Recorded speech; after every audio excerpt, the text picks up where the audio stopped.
On Wednesday, the U.S. government will be releasing the first version of its cybersecurity framework. It's meant to give U.S. banks, utilities, and other companies considered as critical infrastructure standards they could use to secure their networks from hackers.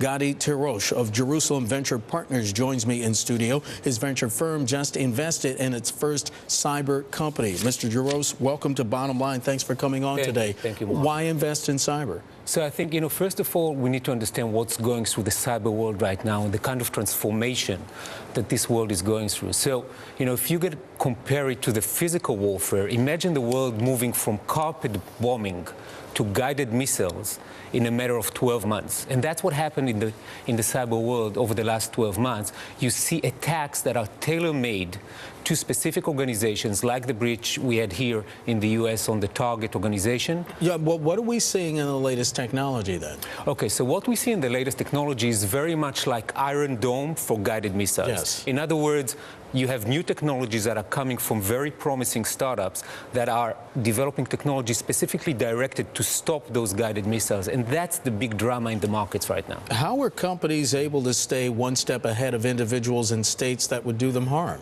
Okay, so the way to stay ahead of the game is actually to look for very promising technologies. These are technologies that can go and find anomalies in your data streams, in the behavior of your employees, and find those anomalies because you cannot predict what the next attack is going to look like. But those anomalies are there. It's just a question of how do you go about looking and finding them, correct? Correct. So it's a matter of how you find those anomalies and how you find those anomalies without creating too many false positives. You know how it is in your alarm system at home? Sure. If it keeps on alarming all the time, you're just going to shut it off. So we're looking for this kind of technologies. We just invested in a company called Tetarray that have exactly this kind of technology. Sir, here in the United States, customer data has been stolen. You mentioned at the onset from retailers like Target and Neiman. Right. One criticism, as you know, was that the current system involves safeguards that were put in place in the 1960s. That's the last century here in New York, like in the United States. The cards where you have the strip on the cards. That's antiquated technology. What's the best way to protect consumers from cyber theft? Okay, so if you look at this particular bridge, it's actually very interesting. It used an attack that was invented 3 years ago, something called Black POS, Black Point of Sale.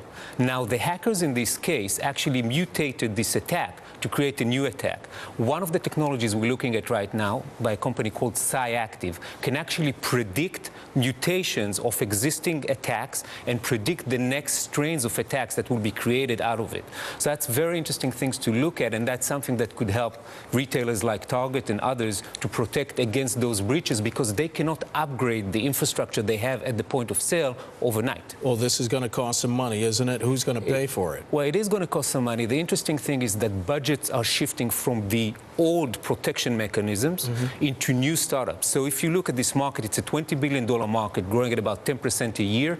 But the big drama is how budgets are shifted from old technologies to new startup technologies. And that's why it's so interesting to invest in this category. Mr. Tirosh, government. Does government have a role in these things? Should government have a role, whether it's the government in Israel or whether it's a government here in the United States? Because some people see these things, cybersecurity, as a national security imperative, but then some say it should be voluntary if companies want to implement this or not. Should it be mandatory? So there is definitely a whole set of regulations that needs to be enforced by the government. I think governments actually across the world are cooperating to set up these regulations. But beyond that, it's the competitive advantage of every enterprise these days to actually protect its data, protect its customers, and protect the way they're doing business. So they need to be ahead of any regulation if they want to keep their enterprise sustained and with a significant competitive edge. Is that the key message that Jerusalem Venture Partners is telling some of its prospective clients? Absolutely.